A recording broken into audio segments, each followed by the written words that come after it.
ತಿಳ್ಕೊಂಡು ಮಾಡೋಣ. ಅವಾಗ ತಿಳ್ಕೊಂಡು ಮಾಡಿದ್ರೆ ಅದರ ಫಲ ತುಂಬ ಜಾಸ್ತಿ ಸಿಗುತ್ತೆ ಅಂತಾರೆ. ಇದು ನನ್ನ ಜೊತೆಯಲ್ಲಿ ಹೇಳಿ ನೀವು. ಅಗಜ ಆನನ ಪದ್ಮಾರ್ಕಂ ಗಜಾನನಂ ಅಹರ್ನಿಶಂ ಅನೇಕದಂ ತಂ ಭಕ್ತಾನಾಂ ಏಕದಂತಂ ಉಪಾಸ್ಮಹೇ. ಇದರ ಅರ್ಥ ಏನು ಅಂದರೆ, ಅಗಜ ಅಂದರೆ ಪಾರ್ವತಿ ದೇವಿ, ಗಜಾನನಂ ಅಹರ್ನಿಶಂ. ಗಜಾನನ ಅಂದರೆ ನೋಡ್ತಿದ್ದೀರಲ್ಲ ನೀವು, ಗಣೇಶನ ಒಂದ್ಸರಿ ನೋಡಿ ಎಷ್ಟು ಖುಷಿಯಾಗುತ್ತಲ್ಲ ಗಣೇಶನ ಮುಖ ನೋಡಿದ್ರೆ. ಗಣೇಶ ಒಂದು ಪುಟ್ಟು ಮಗು ಥರ ಅಲ್ವಾ, ಚಿಕ್ಕ ಮಕ್ಕಳ ಥರ.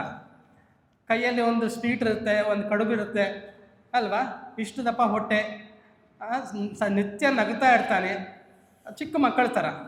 ಮಕ್ಕಳಿಗೇನು ಅಂದರೆ, ನೀವೇನಾದರೂ ಒಂದು ತಪ್ಪು ಮಾಡ್ತೀರಾ, ಸ್ವಲ್ಪ ನೀವು ಒಂದು ಬೈತೀರಾ, ಅವನು ಅದನ್ನು ಮನಸ್ಸಲ್ಲಿ ಇಟ್ಕೊಂಬಲ್ಲ ಅಲ್ವಾ, ತಕ್ಷಣ ಅದನ್ನು ಮರ್ತ್ಬಿಡ್ತಾನೆ. ಅದಕ್ಕೆ ಗಣೇಶನೂ ಅಷ್ಟೇ, ನಮ್ಮ ತಪ್ಪುಗಳನ್ನ ಕ್ಷಮಿಸ್ಬಿಟ್ಟು ನಮಗೆ ಅದೇ ಒಳ್ಳೇದು ಏನು ಬೇಕೋ ಅದು ಕೊಡ್ತಾ ಬರ್ತಾನೆ. ಅದಕ್ಕೆ ಗಜಾನನಂ ಅಹರ್ನಿಶಂ. ಗಜಾನನ ಅಂದರೆ ಗಣೇಶನ ನಮ್ಮ ಮುಖ ನೋಡಿ, ಅಹರ್ನಿಶ ಯಾವಾಗ ನೋಡಿದ್ರು ಕೂಡ ಅಗಜ ಆನನ ಪದ್ಮಾರ್ಕಂ. ಅಗಜ ಅಂದರೆ ಪಾರ್ವತಿ ದೇವಿ, ಅವಳ ಮುಖದಲ್ಲಿ ಖುಷಿ ಬರೋದಂತೆ, ಆನಂದ ಸಿಗೋದಂತೆ ಒಳಗೆ.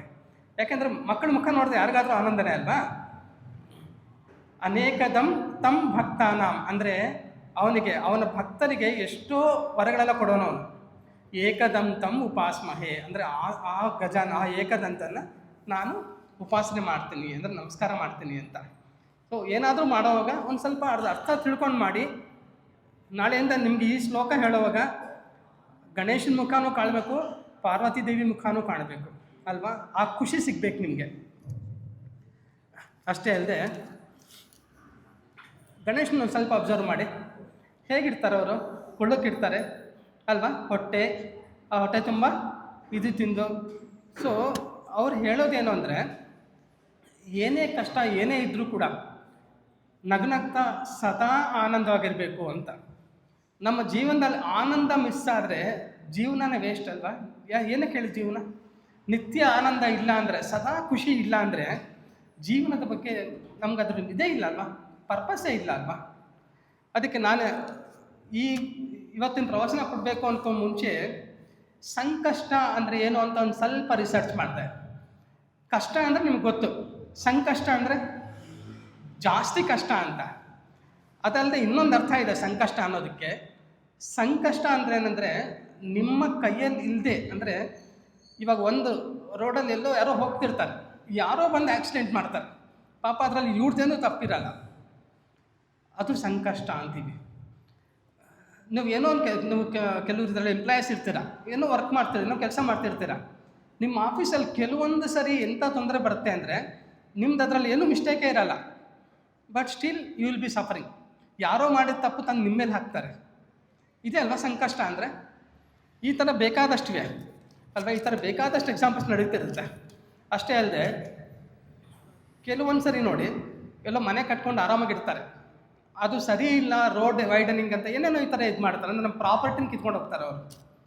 ಇನ್ನೊಂದು ಸರಿ ಮನೆಗಿರೋರ್ಗೆ ಏನೋ ಒಂದು ತೊಂದರೆ ಆಗುತ್ತೆ. ಇದೆಲ್ಲ ಯಾಕೆ ಬರುತ್ತೆ ಅಂದರೆ, ನೀವು ಗಮನಿಸ್ತಿರ್ತೀರ, ಹೊರಗಡೆ ಯಾರಿಗಾನ ಏನೋ ಅದಾದರೆ ಅಯ್ಯೋ ಕರ್ಮ ಅಂತಾರೆ. ಅಂದರೆ ಹಳೆ ಜನ್ಮದಲ್ಲಿ, ಮುಂಚೆ ಮಾಡಿರೋ ಕರ್ಮ ಇವಾಗ ವರ್ಕ್ ಆಗ್ತಿದೆ ಅಂತ, ಅಂದರೆ ಫಲ ಕೊಡ್ತಿದೆ, ಪ್ರಾರಬ್ಧ ಅಂತೀವಿ ಅದನ್ನು ನಾವು. ಹಳೆ ಕರ್ಮ ಇವಾಗ ಫಲ ಕೊಡ್ತಿದೆ ಅಂತ. ಸೊ ಆ ಫಲ ಕೊಡೋದು ಯಾವಾಗ ಶುರುವಾಗುತ್ತೆ ಅಲ್ವಾ, ಅಂದರೆ ಹಳೆಯದೆಲ್ಲ ಇರುತ್ತೆ ಜನ್ಮ, ಹಳೆ ಕಷ್ಟಗಳೆಲ್ಲ ಕೂಡ, ಅಂದರೆ ಹಳೆ ನಾವು ಮಾಡಿರೋ ಪಾಪಗಳೆಲ್ಲ ಇವಾಗ ಕರ್ಮ ರೂಪದಲ್ಲಿ ಏನೋ ಒಂದು ಪನಿಷ್ಮೆಂಟ್ ಸಿಗುತ್ತೆ ನಮಗೆ. ಸೊ ಅದು ನಮಗೆ ಗೊತ್ತಿರಲ್ಲ, ನಮ್ಮ ಕೈಯಲ್ಲಿ ಇರುತ್ತಾ ಹೇಳಿ ಅವೆಲ್ಲ. ನಾನು ಇಷ್ಟು ಮುಂಚೆ ಹೇಳಿರೋ ಇನ್ಸಿಡೆಂಟ್ಸ್ ಯಾವುದಾದ್ರೂ ನಮ್ಮ ಕೈಯಲ್ಲಿ ಇರುತ್ತಾ, ನಾವು ಬೇಕಂತ ಮಾಡ್ತೀವ. ಚಿಕ್ಕ ಮಕ್ಕಳು ಏನೋ ಒಂದು ತೊಂದರೆ ಮಾಡಿಕೊಂಡು ಒಂದು ಹಾಸ್ಪಿಟಲ್ಗೆ ಕರ್ಕೊಂಡು ಹೋಗೋ ಪರಿಸ್ಥಿತಿ ಬರುತ್ತೆ. ಅದೆಲ್ಲ ಯಾಕಾಗುತ್ತೆ ಹೇಳಿ, ಏನೋ ಪ್ರಾರಬ್ಧ, ಒಂದೇನೋ ಕರ್ಮ ಇರುತ್ತೆ, ಅದು ಕಳಿಬೇಕಲ್ವಾ. ನಮಗೆ ಒಂದು ಮೊಣಕಾಲು ನೋವು ಬರುತ್ತೆ, ಇಲ್ಲ ಮಂಡಿ ನೋವು, ಕೈ ನೋವು ಬರುತ್ತೆ, ಏನೋ ಒಂದು ಬರುತ್ತೆ. ಇದೆಲ್ಲ ನಾವು ಅದನ್ನು ಅನುಭವಿಸ್ಬೇಕು, ಅಂದರೆ ಪೇಯ್ನ್ ಸಫರ್ ಆಗಬೇಕು ಅಂತಲೇ ಬರುತ್ತೆ ಆ್ಯಕ್ಚುಲಿ ಇವು. ಸೊ ಅದಕ್ಕೆ ಹಿಂದೆ ಏನಂದರೆ ಯಾವುದೋ ಪ್ರಾರಬ್ಧ ಕರ್ಮ ಒಂದು ವರ್ಕ್ ಆಗ್ತಿರುತ್ತೆ. ಇವಾಗ ಆ ತರಹ ವರ್ಕ್ ಆದಾಗ ಕೆಲವೊಂದು ಸರಿ ತುಂಬ ಕಷ್ಟ ಬರುತ್ತೆ. ಆ ಕಷ್ಟ ನಮಗೆ ತಡೆಯೋಕ್ಕಾಗೋದೇ ಇಲ್ಲ, ಬಟ್ ಬೇರೆ ದಾರಿ ಇಲ್ಲ, ತಡೀಲೇಬೇಕು. ಕೆಲವರು ಅದನ್ನು ಎಕ್ಸ್ಟ್ರೀಮ್ ಹೋಗ್ತಾರೆ, ಸೂಸೈಡ್ ಕೇಸಸ್ ಎಲ್ಲ ಹೋಗ್ತಾರೆ. ಬಟ್ ಇಲ್ಲ, ದಾರಿ ಇಲ್ಲ. ಅವ್ನು ತಿರ್ಗಾ ಬರ್ತಾನೆ, ನೆಕ್ಸ್ಟ್ ಜನ್ಮ ಹೊಡ್ತಾನೆ, ತಿರ್ಗಾ ಅನುಭವಿಸ್ತಾನೆ.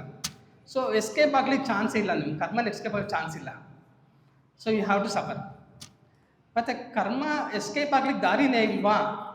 ಕೊನೆಗೆ ಹೇಳ್ತೀನಿ, ಮೀಟಿಂಗ್ ಕೊನೆಯಲ್ಲಿ ಹೇಳ್ತೀನಿ ನಾನು. ಅದನ್ನು ದಾರಿ ಇದೆ, ಅದು ಹೇಳ್ತೀನಿ ನಾನು ನಿಮಗೆ. ಸೊ ಇವಾಗ ಯಾವತ್ತಾದ್ರೂ ಕರ್ಮ ಅನುಭವಿಸ್ತಿರ್ತೀವಿ, ಅವಾಗ ನಮ್ಮಿಂದ ಕೈಲಾಗಲ್ಲ. ಅವಾಗ ಏನು ಮಾಡ್ತೀವಿ ನಾವು? ನಮಗೆ ಒಂದು ಸಪೋರ್ಟ್ ಬೇಕು, ಒಂದು ಪವರ್ ಸಪೋರ್ಟ್ ಬೇಕು. ಇವಾಗ ನಿಮ್ದೊಂದು ಚಿಕ್ಕ ಕತೆ ಹೇಳ್ತೀನಿ, ಜೊತೆಗೆ ಸಂಕಷ್ಟಿ ಸಂಬಂಧಪಟ್ಟ ಒಂದು ಕತೆ ಹೇಳ್ತೀನಿ. ಕೃಷ್ಣ ಇದ್ದಾನೆ. ಕೃಷ್ಣ ಶಮಂತಕ ಮಣಿ ನೀವೆಲ್ಲ ಗೊತ್ತಿರೋದಕ್ಕೆಲ್ಲ ಕೇಳಿರ್ತೀರ. ಅವ್ನು ಎಷ್ಟು ಕಷ್ಟಪಟ್ಟ ಅಂತ ಶಮಂತಕ ಮಣಿಗೋಸ್ಕರ ಅಲ್ವಾ? ಅವನ ಮೇಲೆ ಎಷ್ಟು ಅಪವಾದ ಎಲ್ಲ ಬಂತು, ಏನೇನೋ ಇದು ಬಂತು. ಕೊನೆಗೆ ಅವನಿಗೆ ಏನೇ ಕಷ್ಟಪಟ್ಟರು ಕೂಡ ಅವನ ಮೇಲೆ ಅಪವಾದ ಮಾತ್ರ ಹೋಗಲಿಲ್ಲ. ಅದು ಹಾಗೇ ಬೆಳ್ಕೊಂತ ಹೋಯ್ತು ಅಪವಾದ ಅನ್ನೋದು. ಅವನು ಅದರಿಂದ ಪಾರಾಗ್ಲಿಕ್ಕೆ ತುಂಬ ಕಷ್ಟಪಟ್ಟ. ಕೊನೆಯಲ್ಲಿ ನಾರದ ಬಂದು ಹೇಳ್ದ, ಇಲ್ಲ ಈ ಥರ ಗಣೇಶನ ವ್ರತ ಇದೆ ಅವ್ನು ಮಾಡಿ ಅಂತ.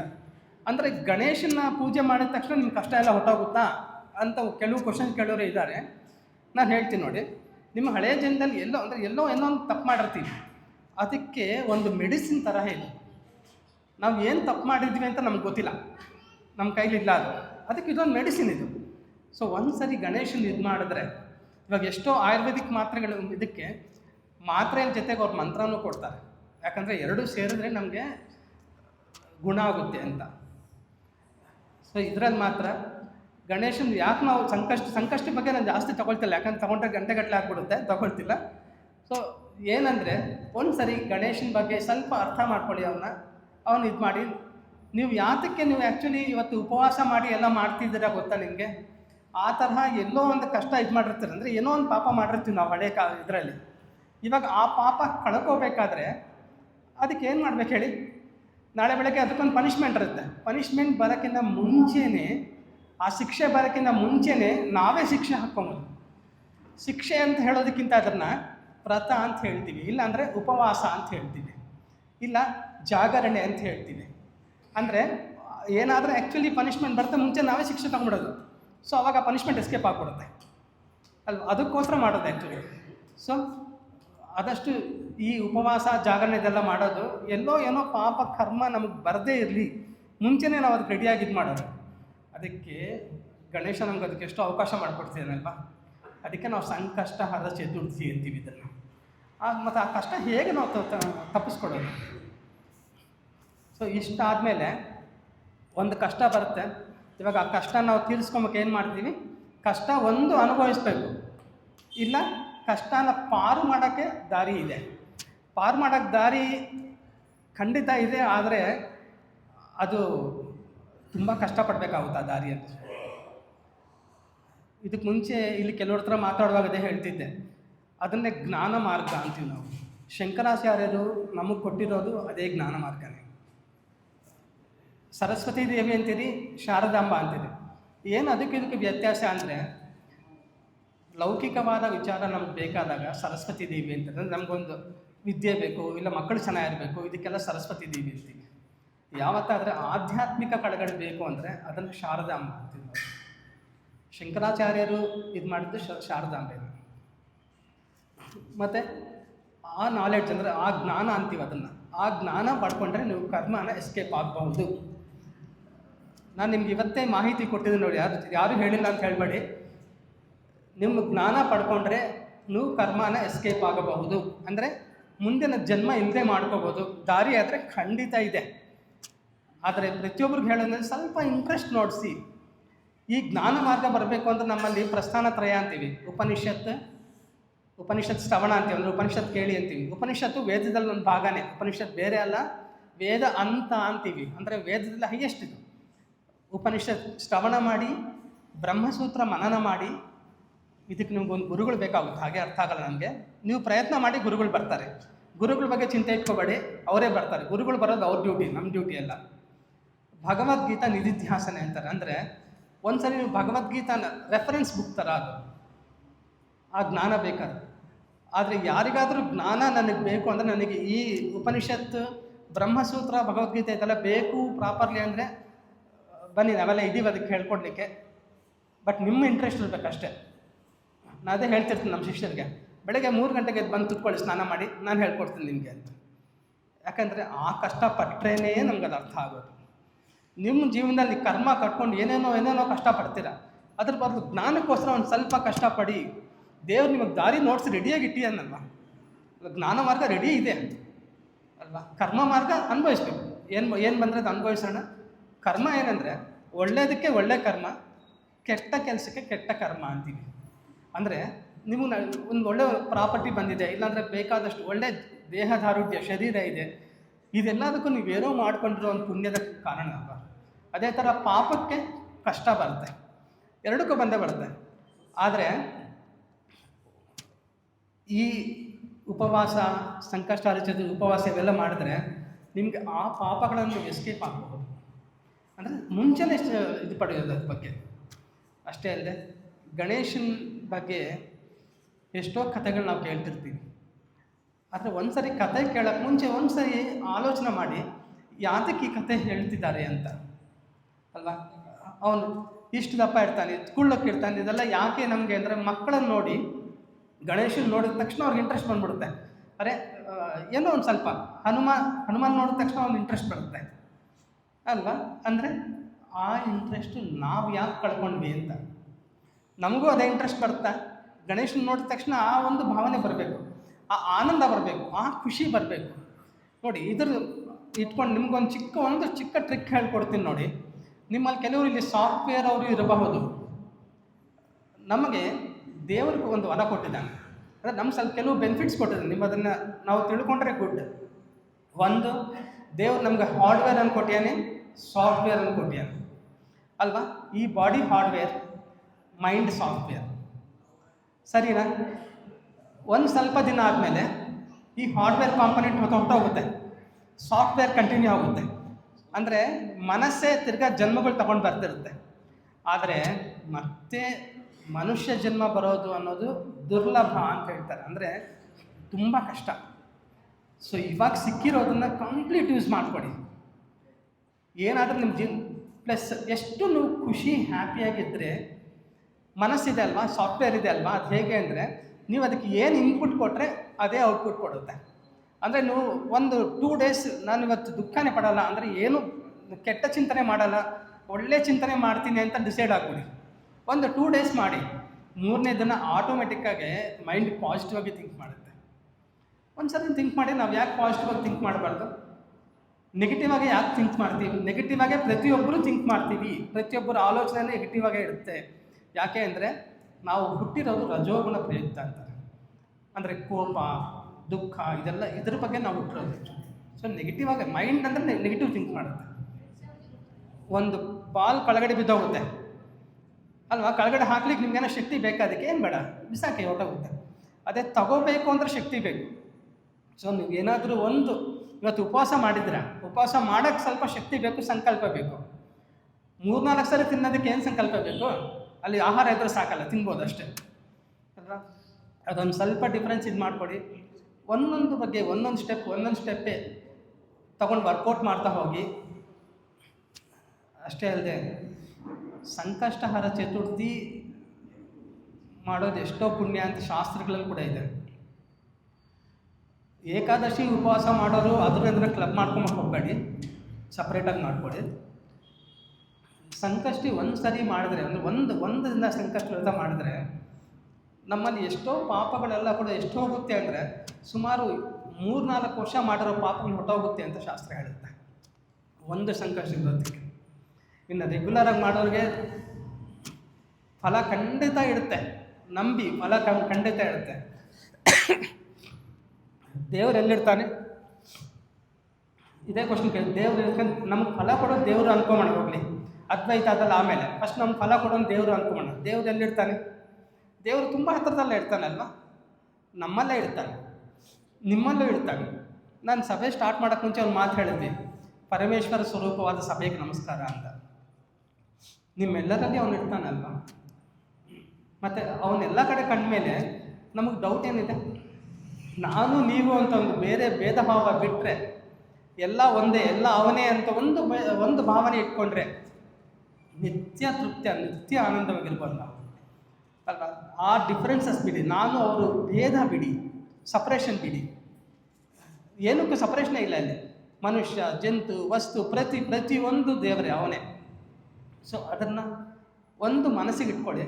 ನಾಳೆ ಬೆಳಗ್ಗೆ ಯಾರತ್ತಾದರೂ ಮಾತಾಡುವಾಗ ನಾನು ಈಶ್ವರನ ಜೊತೆ ಮಾತಾಡ್ತಿದ್ದೀನಿ, ಅವನು ರೆಸ್ಪಾಂಡ್ ಆಗ್ಬೋದು, ದಟ್ಸ್ ಎ ಡಿಫರೆಂಟ್ ಥಿಂಗ್. ಅವನು ರೆಸ್ಪಾಂಡ್ ಆಗ್ಬೋದು. ಬಟ್ ನಾವು ಮಾತಾಡುವಾಗ ಈಶ್ವರನ ಜೊತೆ ಮಾತಾಡ್ತಿದ್ದೀವಿ ಅಂತ. ಸೊ ಆ ಬಂಧನೆ ಅಂದರೆ ಬಂಧನ ಸಿಗಲ್ಲ ನಮಗೆ. ನಮ್ಮ ಡ್ಯೂಟಿ ನಾವು ಮಾಡ್ತೀವಿ, ನಮ್ಮ ಧರ್ಮದ ಮುಂದೆ ಹೋಗ್ತೀವಿ. ಅಷ್ಟೇ ಅಲ್ಲದೆ ಇವತ್ತಿಂದ ಮುಂಚೆ ಹೇಳಿದಾಗೆ ಅದೇ ಕೆಲಸ ಮಾಡೋಣ.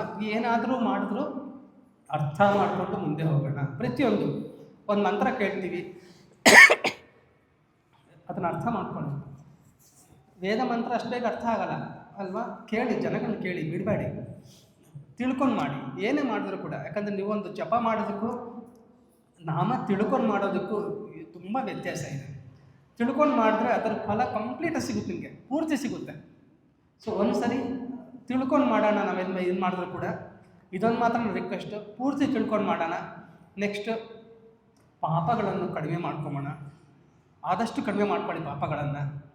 ಕೆಟ್ಟ ಭಾವನೆ, ಪನಿಷ್ಮೆಂಟ್, ಕರ್ಮ ಅಂತೀವಲ್ಲ, ಕರ್ಮ ದೇಹಕ್ಕೆ ಬರುತ್ತಾ ಮನಸ್ಸಿಗೆ ಬರುತ್ತಾ ಹೇಳಿ? ಯಾರಾದರೂ ಹೇಳ್ತೀರಾ? ಕರ್ಮ ದೇಹಕ್ಕ ಮನಸ್ಸಿಗ? ದೇಹಕ್ಕಲ್ಲ, ಯಾಕಂದರೆ ದೇಹ ಜಡ. ನಿಮಗೆ ದೇಹಕ್ಕೆ ಒಂದು ಏನಾದರೂ ಗಾಯ ತಗಲಿದ್ರೆ ಮನಸ್ಸಿಗೆ ನೋವಾಗುತ್ತೆ. ಅಂದರೆ ಕರ್ಮ ಅನುಭವಿಸೋದು ಮನಸ್ಸು ಅಲ್ವಾ? ಸೊ ಅದಕ್ಕೆ ಮನಸ್ಸನ್ನು ಪ್ರಾಪರಾಗಿ ಇಟ್ಕೊಂಡ್ರೆ ಸಾಕು. ಕೆಲವರು ಎಷ್ಟೋ ಜನ ಇದ್ದಾರೆ, ಕಣ್ಣಿಲ್ಲ, ಕಿವಿ ಇಲ್ಲ, ಎಷ್ಟೋ ಜನ ಇದ್ದಾರೆ, ಅವರೆಲ್ಲ ಆನಂದವಾಗಿದ್ದಾರೆ. ಅಂದರೆ ದೇಹ ಅಲ್ಲ ಪನಿಷ್ಮೆಂಟ್, ಅದು ಮನಸ್ಸಿಗೆ. ಸೊ ನಾವು ಯಾಕೆ ಆ ಪನಿಷ್ಮೆಂಟ್ ತಗೋಬೇಕು ಅಲ್ವಾ? ಬುದ್ಧನ ಹೇಳಿದಾಗ ನಮಗೆ 2 ತರಹ ಪನಿಷ್ಮೆಂಟ್ಸ್ ಇರುತ್ತಂತೆ. ಒಂದು, ನಾವೆಲ್ಲ ಹೋಗ್ತಿರ್ತೀವಿ, ಒಂದು ಬಾಣ ಬಂದು ನಮ್ಮ ಮೇಲೆ ಬೀಳುತ್ತೆ, ಒಳಗಡೆಯಿಂದ ಇದು ಮಾಡ್ಕೊಂಡು ಹೋಗುತ್ತೆ ಬಾಣ ನಮ್ಮನ್ನು. ಅಪ್ಪ ನೋವಾಯ್ತಪ್ಪ, ಅಯ್ಯೋ ದೇವ್ರೆ ಅಂತ ಬಿದ್ದೋಗ್ತೀವಿ. ಇನ್ನೂ ಅಂದ್ಕೊಳ್ತಿರೋವಾಗೆ ಇನ್ನೊಂದು ಬಾಣ ಬಂದು ಅದ್ರ ಮೇಲೆ ತಿರ್ಗಾ ಬೀಳುತ್ತೆ, ಪೂರ್ತಿ ಬಿದ್ದೋಗ್ಬಿಡ್ತೀವಿ. ಅವನು ಹೇಳೋದೇನೆಂದರೆ, ಒಂದನೇ ಬಾಣ ಬಂದ್ಬಿಟ್ಟು ಕರ್ಮ, ನಿಮ್ಮ ಕರ್ಮ ಪ್ರಕಾರ ನಿಮಗೆ ಅದು ಬಂದೇ ಬರುತ್ತೆ. ಅದು ನಿಮ್ಮ ಪರಿಸ್ಥಿತಿ, ಇಷ್ಟೊತ್ತು ಹೇಳಿದಲ್ಲ, ನಿಮ್ಮ ಪರಿಸ್ಥಿತಿ, ಕರ್ಮ ಪ್ರಕಾರ ನಿಮ್ಗೇನು ಪರಿಸ್ಥಿತಿ ಇದೆ ಅದು ಬಂದೇ ಬರುತ್ತೆ. ಎಂತೆಂಥ ಋಷಿಗಳು, ರಮಣ ಮಹರ್ಷಿಗಳು, ಅಂಥವ್ರಿಗೆ ಕೂಡ, ರಾಮಕೃಷ್ಣ ಪರಮಹಂಸರು, ಅವ್ರಿಗೆ ಕೂಡ ತಪ್ಪಲಿಲ್ಲ. ಅಂದರೆ ಕರ್ಮ ಅನುಭವಿಸ್ಲೇಬೇಕು ಅವ್ರಿಗೆ. ಬಟ್ ಅವ್ರ ಕೇಸ್ ಬಿಡಿ, ಅವ್ರದ್ದೆಲ್ಲ ಡಿಪೆಂಡ್ ಇರುತ್ತೆ. ನಮ್ಮ ಬಗ್ಗೆ ಆ ಕರ್ಮ ಏನಾದರೂ ಇದೆ ಅದು ಬಿದ್ದೇ ಬೀಳುತ್ತೆ. ಆದರೆ 2ನೇ ಇದೆಯಲ್ಲ, ಸೆಕೆಂಡ್ ಆರೋ ಅಂತೀವಿ. ಅಂದರೆ ಅದಕ್ಕೆ ಅದನ್ನು ಹೇಗೆ ತಗೊತೀವಿ ಅಂತ. ನನಗೆ ಈ ಕಷ್ಟ ಬಂತು, ನಾನು ಅದನ್ನು ಯಾವ ಥರ ತಗೊತಿದ್ದೀನಿ? ಪಾಸಿಟಿವ್ ಆಗಿ ತಗೊಂಡ್ರೆ ಆ ಕಷ್ಟ ಅಲ್ವೇ ಅಲ್ಲ ಅದು ಅಲ್ವಾ? ಒಂದೇ ಕಷ್ಟ ಇಬ್ಬರಿಗೆ ಬಂದಾಗ ಒಬ್ಬನ ಅದನ್ನು ಖುಷಿಯಿಂದ ತಗೊತಾನೆ, ಇನ್ನೊಬ್ಬ ಅದನ್ನು ಏನೇನೋ ಟೆನ್ಷನ್ ತಗೊಂಡ್ಬಿಡ್ತಾರೆ. ಅಥವಾ ನಂಗೆ ಅದಾಯಿತು ಇದಾಯಿತು ಅಂತ. 100 ರೂಪಾಯಿ ಜೇಬಲ್ಲಿರೋನು ಸದಾ ಖುಷಿ ಇರಬಹುದು, 2 ಕೋಟಿ ಹತ್ತಿರ ಇರೋನು ನಿತ್ಯ ದುಃಖದಲ್ಲೇ ಇರ್ಬೋದು. ಮತ್ತು ಇಲ್ಲಿ ಹೇಳಿ ನಿಮಗೆ ಕ್ವಾಲಿಟಿ ಆಫ್ ಲೈಫ್ ಏನಾಯಿತು ಅಂತ ಅಲ್ವಾ? ಅಂದರೆ ನೀವು ಎಷ್ಟು ಖುಷಿಯಿಂದ ಇಡ್ತೀರಾ, ನಾಳೆ ಬೆಳಗ್ಗೆ ನಾವು ಈ ಬಾಳನ್ನು ಎಷ್ಟು ಖುಷಿಯಿಂದ ಮುಗಿಸ್ತೀವಿ, ಎಷ್ಟು ಆನಂದದಿಂದ ಮುಗಿಸ್ತೀವಿ, ಅದೇ ನಮ್ಮ ಜೀವನ. ಸೊ ಪ್ರತಿಯೊಬ್ಬರು ಜೀವನವನ್ನು ಸಾರ್ಥಕ ಮಾಡ್ಕೊಳ್ಳಿ. ಏನಂದರೆ ಆದಷ್ಟು ದೇವರ ಚಿಂತನೆ ಒಂದು ಸ್ವಲ್ಪ ಮಾಡ್ತಾ ಬಂದರೆ, ನಥಿಂಗ್ ಬಟ್ ಒಂದು ಮೆಡಿಸಿನ್ ಥರ ಅದು ದೇವರ ಚಿಂತನೆ. ಇವಾಗ ರಾಮನ ಚಿಂತನೆ ಮಾಡ್ತಾ ಶ್ರೀರಾಮ ಅಂದ್ಕೊಳ್ಳಿ, ಅದೇನಾಗುತ್ತೆ, ನೀವು ಏನೋ ಒಂದು ಪಾಪ ಮಾಡೋದಕ್ಕಿಂತ ಕೂಡ ಅದು ನಿಮ್ಮನ್ನು ನಿಲ್ಲಿಸುತ್ತೆ, ಪಾಪವನ್ನು ತಡೆಯುತ್ತೆ. ಇನ್ನೊಂದು ಪುಟ್ಟ ಸೀಕ್ರೆಟ್ ಅಂತ ಹೇಳ್ತೀನಿ ನೋಡಿ ನಿಮಗೆ. ಪ್ರಾರಬ್ಧ ಕರ್ಮ ಬಗ್ಗೆ ಕೇಳಿರ್ತೀರ ಅಲ್ವಾ? ಹಳೆಯ ಜನ್ಮದಲ್ಲಿ ಮಾಡಿರೋ ಏನೋ ಪಾಪ ನಮ್ಗೆ ಇಲ್ಲಿ ಕರ್ಮ ಥರ ಬರುತ್ತೆ. ಪ್ರಾರಬ್ಧ ಕರ್ಮ ಕೆಲವರಿಗೆ ವರ್ಕ್ ಆಗಲ್ಲ. ಪ್ರಾರಬ್ಧ ಅಂದರೆ ಗೊತ್ತಲ್ವ ಎಲ್ರಿಗೂ? ಹಳೆಯ ನಾವು ಮಾಡಿರೋ ಪಾಪಗಳೆಲ್ಲ ಕೂಡ ಈ ಜನ್ಮದಲ್ಲಿ ಕರ್ಮವಾಗಿ ಬರುತ್ತೆ. ಏನೋ ಒಂದು ಪ್ರಾಬ್ಲಮ್ ಬಂತು, ಏನೋ ಒಂದು ಸಮಸ್ಯೆ ಬಂತು, ಅದು ಪ್ರಾರಬ್ಧ ಕರ್ಮ ಅಂತೀವಿ. ಅದು ಕೆಲವರಿಗೆ ಬರಲ್ಲ. ಯಾರಿಗೆ ಬರಲ್ಲ ಗೊತ್ತಾ? ಯಾರು ನಿತ್ಯ ಕರ್ಮ ಮಾಡ್ತಿರ್ತಾರೆ, ಅಂದರೆ ಏನೋ ಒಂದು ಕೆಲಸ ಮಾಡಿ ಪಾಸಿಟಿವ್ ಆಗಿ ಏನೋ ಒಂದು ವರ್ಕ್ ಮಾಡ್ತಿರ್ತಾರೆ, ಅಂಥವರಿಗೆ ಈ ಪ್ರಾಬ್ಲಮ್ ಇಲ್ಲ. ಅಂದರೆ ಪ್ರಾರಬ್ಧ ಕರ್ಮ ಪ್ರಾಬ್ಲಮ್ ಅವ್ರಿಗೆ ಬರಲ್ಲ ಅಂದರೆ ಸದ್ಯಕ್ಕೆ ಸ್ಟಾಪ್. ಅದು ಫ್ಯೂಚರ್ನಲ್ಲಿ ಯಾವಾಗ ಬರ್ಬೋದು. ನೀವು ಕರ್ಮ ನಿಲ್ಲಿಸಿದ್ರೆ ಪ್ರಾರಬ್ಧ ಕಮೆನ್ಸ್ ಆಗುತ್ತೆ. ನೀವು ಕರ್ಮ ಮಾಡ್ಕೊಂಡು ಹೋಗ್ತಿರೋ ಅಷ್ಟು ದಿನ ಪ್ರಾರಬ್ಧ ಇಲ್ಲ. ಅಂದರೆ ಒಂದು ನೋಡಿ, ಇವಾಗ ನೀವು ಏನೋ ಸಂಪಾದನೆ ಮಾಡ್ತಿರ್ತೀರ, ಸಂಪಾದನೆ ಮಾಡೋಷ್ಟು ನಿಮ್ಗೇನು ಪ್ರಾಬ್ಲಮ್ ಇಲ್ಲ. ಸಂಪಾದನೆ ನಿಲ್ಲಿಸ್ಬಿಟ್ರೆ ನಿಮ್ಗೆಲ್ಲದಕ್ಕೂ ಹುಡ್ಕೋಬೇಕಾಗ್ಬಿಡುತ್ತೆ ಅಲ್ವಾ? ಹಣ ಬೇಕು ಅಂತ ಏನೇನೋ ಕಷ್ಟಪಡ್ತೀರ. ಅಂದರೆ ಇದು ಕೂಡ ಅಷ್ಟೇ, ನಿಮ್ಮ ಪ್ರಾರಬ್ಧ ಕರ್ಮ, ನಿಮ್ಮ ಕರ್ಮ ಮಾಡೋಷ್ಟು ದಿನ ಪ್ರಾರಬ್ಧ ವರ್ಕ್ ಆಗಲ್ಲ. ಸೊ ಪಾಸಿಟಿವ್ ಆಗಿ ತಗೊಳ್ಳಿ. ಪ್ರತಿದಿನ ಒಂದು ಪ್ಲ್ಯಾನ್ ಮಾಡಿ, ಪ್ರತಿದಿನ ಅಟ್ಲೀಸ್ಟ್ ಒಂದೇನಾದರೂ ಒಂದು ಕೃತಿ ಆಗಲಿ, ಒಂದು ತ್ಯಾಗರಾಜ ಕೃತಿ ಆಗಲಿ, ಒಂದು ಅನ್ನಮಾಚಾರ ಕೃತಿ ಆಗಲಿ, ಯಾವುದೋ ಒಂದು ಕೃತಿ ಏನೋ ಒಂದು ಕೇಳ್ತಾ ಬನ್ನಿ, ಇಲ್ಲ ಏನೋ ಒಂದು ಸ್ವಲ್ಪ ಕಲಿತಾ ಬನ್ನಿ. ಬೆಸ್ಟ್ ಅಂದರೆ ರಾಮಾಯಣ ಸ್ವಲ್ಪ ರಾಮಾಯಣ ಕಲಿತಾ ಬನ್ನಿ, ಕೇಳ್ತಾ ಬನ್ನಿ. ನಿಮ್ಗೆ ಆ ರಾಮಾಯಣನೇ ನಿಮ್ಮನ್ನ ಕಾಪಾಡುತ್ತೆ. ಒಂದು ಸರಿ ರಾಮಾಯಣ ಪೂರ್ತಿ ಅರ್ಥ ಆಯಿತು ಅಂದರೆ ಹೇಳ್ತೀನಿ ನೋಡಿ, ನಮ್ಮ ಜೀವನ, ನಮ್ಮ ಬಾಳು ಹೀಗಿರಲ್ಲ. ತುಂಬ ಖುಷಿಯಾಗಿರುತ್ತೆ, ತುಂಬ ಖುಷಿ ಇರುತ್ತೆ. ಇವತ್ತಿನ ಪ್ರಸಂಗ ಇಲ್ಲಿಗೆ ಮುಗಿಸ್ತೀನಿ. ಯಾಕೆಂದರೆ ಯಾರಿಗಾದ್ರೂ ಏನಾದರೂ ಡೌಟ್ ಇದ್ದರೆ ಬೇಕಾದ್ರೆ ಅದು ಕೇಳ್ಬೋದು. ಅವರು ಯಾವುದೇ ಥರ ಡೌಟ್ಸ್ ಇದ್ದರೂ ಕೂಡ, ಅಂದರೆ ನಿಮ್ಮ ವಿಧಾನದಲ್ಲಿ ನೀವೇನಾದರೂ ಮಾಡ್ತಿದ್ರೆ ಏನಾದ್ರು ಡೌಟ್ಸ್ ಇದ್ದರೆ ನೀವು ಕೇಳಬಹುದು. ನಿಮಗೆ ಅನುಕೂಲ ಆಗಲಿ ಅಂತ ಪ್ರಸಂಗ ಇವತ್ತು ಮುಗಿಸ್ತೀನಿ. ನಿಮ್ಮಲ್ಲಿ ಏನಾದರೂ ಡೌಟ್ಸ್ ಇದ್ದರೆ ಬಂದು ಕೇಳಿ.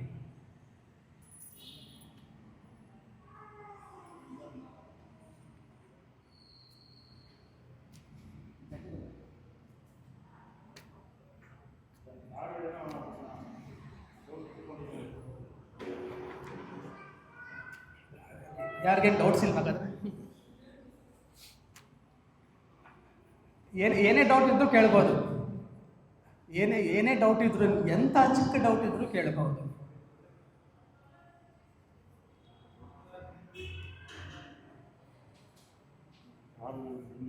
ಯಾರಿಗೂ ಡೌಟ್ಸ್ ಇಲ್ಲ?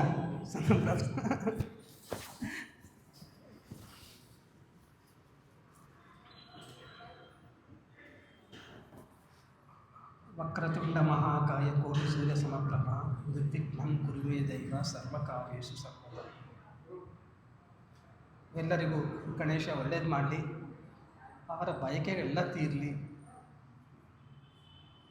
ಎಲ್ಲರಿಗೂ ಸುಖ ಶಾಂತಿ ನೀಡಲಿ. ನಮೋ ಗಣೇಶಾಯ ನಮಃ.